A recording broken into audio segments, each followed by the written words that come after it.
Hi, it's Neha with the second video, and I'm here to teach you about how to make biochar. Make sure you use protective gear. First, gather your organic material. We used twigs. Then set up your kiln. There should be some bricks on the bottom so that it can hold up the kiln, and fill it about 3/4 full with your organic material.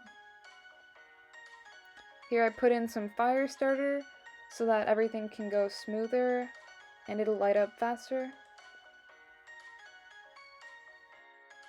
Then it's time to start the fire.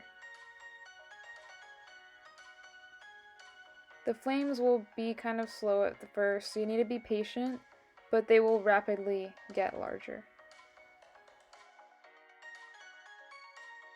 Then carefully cover it with the lid and set a small gap. The smoke will begin to come out.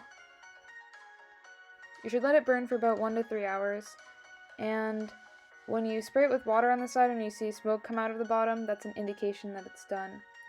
Then cool it with water and gently remove the lid with another stick so that you can peer inside and spray water in there, and your biochar is ready to use.